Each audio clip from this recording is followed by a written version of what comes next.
Warning: the following broadcast is not approved by your teacher, university, politician, or government. Side effects may include skepticism, better reasoning skills, liberty, peace, and an escape from the woke. Welcome to the show. I am your host, LV Muniz, and this is a portion of episode 88, Our Demoralized Democracy. If this is your first time checking out the show, just wanted to say we do monthly live streams, and what you're listening to is a portion of that live stream. So we've got 6 episodes in this block, and I hope you enjoy it. Let me know your comments. Make sure you subscribe at beenawake.com. And before we get into it, because of when I'm recording this, I just want to wish everybody who's listening, who celebrates, a Merry Christmas. And of course, I wish everybody a Happy New Year. I hope 2024 brings us many exciting stories that we get to unpack here at the Project for Better Sense Making. So in this episode, like I said, 6 segments. Starting out, we're going to talk a little bit about my changing politics and the analysis, the mode of analysis I use, and how that differs from where I would have been in the past. The second segment of the episode is about Dear Patriot, No Identity for You. I talk about a piece I wrote, Dear Patriot, You're Supposed to Be Demoralized. And I tie that into a larger conversation about Israel-Palestine and who gets to have an identity in the West. I think it's an interesting thing to examine, given especially the conflict in the Middle East. Then we move into all the worst elements of narrative journalism. We analyze that Deadspin story of a hit piece on a 9-year-old boy because he decided to wear face paint to an NFL game, and just how much that shows us about what is a decaying media ecosystem. But it still has a lot of power, and that's why we need to keep an eye on it. We also talk a little bit about Ibram X. Kennedy, and we also talk about Elon Musk in that episode, so make sure you check that one out. Then we move into a quick conversation about Argentina, Spain, and Ireland, some recent unrest and election changes there that are very interesting from a geopolitical perspective, but might be lost in the day-to-day coverage of most of the shows that you listen to. We'll spend a little bit of time on the GOP debate. That's 88.5 and then 88.6. I try to tackle a little bit of a question of, are we dealing with an immigration at the moment at the southern border right now? Are we dealing with an invasion? Is it something else? I think there's an important conversation to be had here that most people aren't willing or interested in having. So I hope you join me on that. And then we also do our little roundup at the end there. We have some fun stories about Gavin Newsom cleaning up San Francisco. Why? Because he can. And also dating in your 30s. So I hope you like this episode. If you would, if this is your first time listening, please subscribe on whatever platform you're on, and then go to beenawake.com, subscribe with your email. It's the best way to keep in contact. Without further ado, let's get into today's episode. Next story I want to read to you guys is, it's like, why did it blur? Is about Javier Milei in Argentina, who just won an election. He won the presidency, in fact. You know, just a few short years ago, I would have been over the moon that an outright libertarian and even a self-professed anarcho-capitalist had won a major election.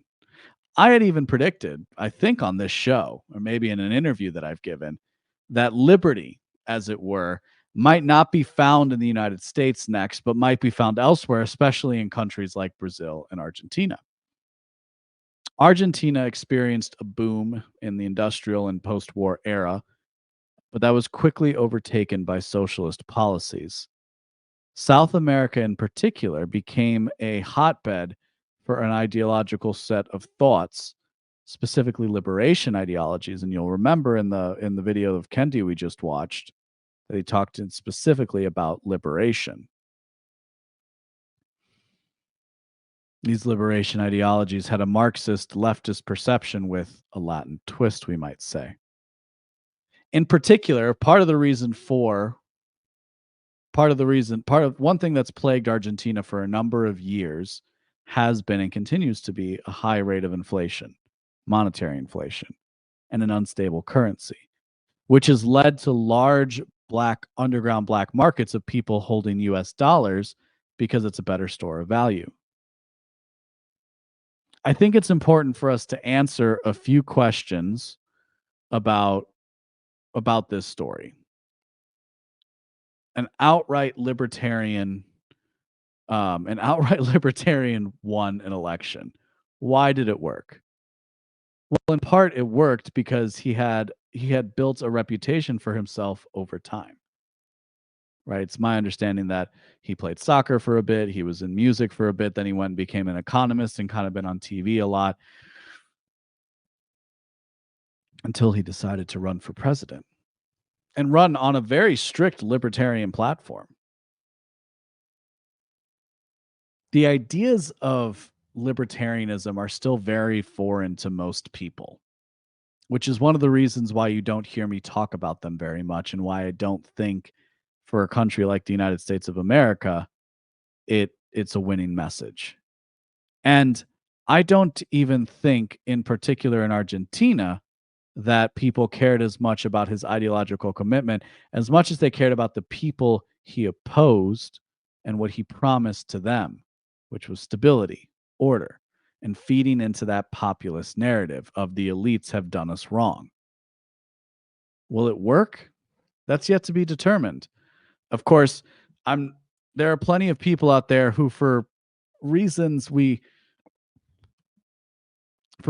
I'll detail, that they don't seem to want him to succeed, and they mostly don't want him to succeed because of actually what I found in this article here, how Javier Milei will transform Argentina's foreign policy.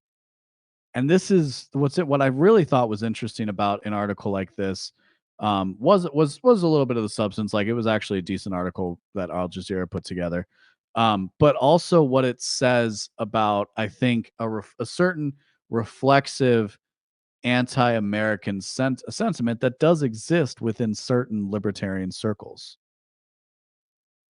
What this article points out is that while Milei will actually have some, say over domestic policy, where he's really going to have the most success at the beginning is in foreign policy, right? And let's see. I want to just this article says there's a few things that's going to change. One is that Argentina is not going to be part of BRICS, which is this rising coalition of an alternative monetary system outside of the petrodollar. Basically, it seems like Milei wants to put himself 100% behind the United States, which, if I was advising him, I would tell him not to do. But for most people in Argentina, the dollar is the thing that they hold on to because they think it's going to last longer, and certainly it's going to last longer than the Argentinian dollar. So these are the three shifts. First is reevaluating relations with China. At the end of a visit to China this year, economy minister Sergio Massa, Milei's left-wing rival for the presidency, joked that his country should be renamed Argentina. The quip illustrated the close ties the outgoing government has cultivated with Beijing. In the last half year alone, Argentina joined China's Belt and Road Initiative, an overseas investment program, and expanded a currency swap deal that has helped prop up its economy. China is Argentina's second biggest trading partner and a major investor in its energy and lithium sectors, but Milei's hardline rhetoric could put those relationships in peril. We'll see, because we say a lot of bad things about the Chinese in America, but they still do a lot of business with us. Provoking the Chinese is not a good idea, Ein said. It has consequences. Milei's camp has argued that Argentina can unspool its diplomatic ties with China while avoiding a negative impact on its export industry, but Ein is skeptical. It's an illusion to think you can lack political relations but still have economic relations. He said, in China's case, it doesn't work like that. During a news briefing after Milei's election, the Chinese foreign minister warned Argentina that severing ties would be a serious mistake. And Argentina has already experienced blowback to measures that it's taken against China in the past. In 2010, when its government accused China of undercutting anti-dumping rules designed to maintain fair pricing in international trade, China responded by banning the import of soybean oil from Argentina. This article is saying that could potentially happen again with Milei's government. The next one is a full-throated embrace of the U.S. It says here that the predecessor, President Fernandez, was elected in 2019. He came in part of a power of pink tide, a wave of left-wing leaders sweeping across Latin America. Many members of the pink tide rejected U.S. efforts to shape policy in the region, instead seeking alternatives like China to American leadership and economic might. But Milei is expected to break with that trend. On the campaign trail, he repeatedly said he would pursue a foreign policy aligned with the U.S. and the rest of the free world. For his part, Milei looks to the U.S. as a pillar of his economic agenda and the the IMF's largest shareholder, and Milei will need its help to get a $44 billion loan program back on track. And the third is a high point of Argentinian-Israel relations. Now, this has a lot to do with why a lot of American libertarians don't love where Milei is at. Is that, he's full-throatedly behind Israel. Look, at the end of the day, I think his election is interesting. I think he will necessarily have to mollify some of his more radical positions in order to wield power, because there's still a legislature to get through. So I'm not sure in the end he will help anybody except maybe the Argentinian people.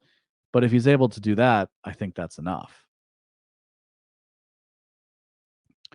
If you haven't heard, Spain has banned the rosary. I don't blame you if you haven't been keeping up with Spanish politics. It hasn't been a focal point for our media, and in part, this is because it doesn't fit a pre-approved narrative. The socialist government in Spain, though, has made some moves, pardoning Catalan separatists, giving them more power in the Spanish legislature and government. This has caused a backlash from the right half of the country, most prominently the largely Catholic population. In particular interest to me is that they have banned the public praying of the rosary, as many people have been using and praying the rosary peaceably in the street to protest against the moves of the government. Again, this is a sign of the times. People reaching for the reins of power and trying to hold on to the power that they have. And we should keep a close eye on this, because again, this is instability that goes back a long time within culture, within Spanish culture in particular. Next story. Ireland for the Irish? Not really. So this is a little bit about what happened in Ireland recently, and why you might have seen the country on fire. So we're just going to read through this article here from Zero Hedge.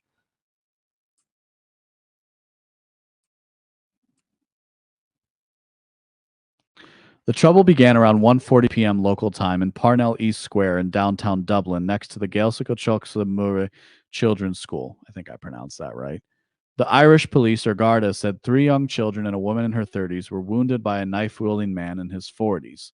2 were seriously wounded, a 5-year-old girl and the adult woman. The fiend attacked a group of children queued up as they were moving from one scheduled class to the next. The kids were out walking. All of a sudden, one of them fell to the ground, then another fell to the ground. And then another falls to the ground, said a witness. According to some reports, the wounded woman, a school worker, heroically rushed to defend the 5-year-old girl, who was said to have been stabbed in the neck. This all happened in a matter of seconds after her very brave actions. Another 2 children suffered superficial stabbing injuries to the chest and shoulder in what was a frenzied incident. All she was trying to do was protect those little kids and people in a very built-up area in the city center. Update: a delivery driver, ironically an immigrant himself, put an end to the attack. What happened afterwards was the country on. Literally, we're looking at a picture of a burning car here on the screen. A Garda spokesperson said the early indication was the stabbing rampage was not an act of terrorism, and officials have yet to identify the attacker and his ethnicity.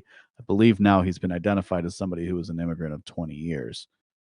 But basically, this spawned a lot of protests in Ireland because it's believed that this is a result of having a huge migration crisis. And something that I discovered listening to people talk about this story, which I find very interesting, is that most of the low-end hotels, and up to, in fact, like 2- and 3-star hotels, which is mostly what you'd stay at, like a Holiday Inn Express or a Hampton Inn or a Fairfield Inn, a lot of those hotels are actually being taken up by migrants who have come to Ireland, and they're being housed there at the government's dime. Again, let's go back to the question we asked earlier. Who gets to have an identity? What lands get to be for a certain people alone? I think it's a fair question to ask. I don't think, because because we're not dealing with an age of immigration. We're not. There are still plenty of immigrants in this age. There are still plenty of immigrants in this world. However, that's not really the problem that we see, right? In places like Spain and Ireland and Europe and here at home in the United States.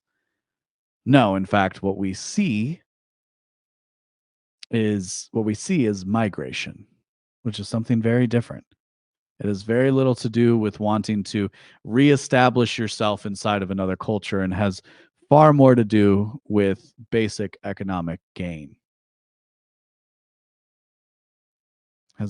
Migration does not imply assimilation by any stretch of the imagination. And we do wise to remember that. Which is one of the reasons why we're going to talk about immigration after we talk about the GOP debate.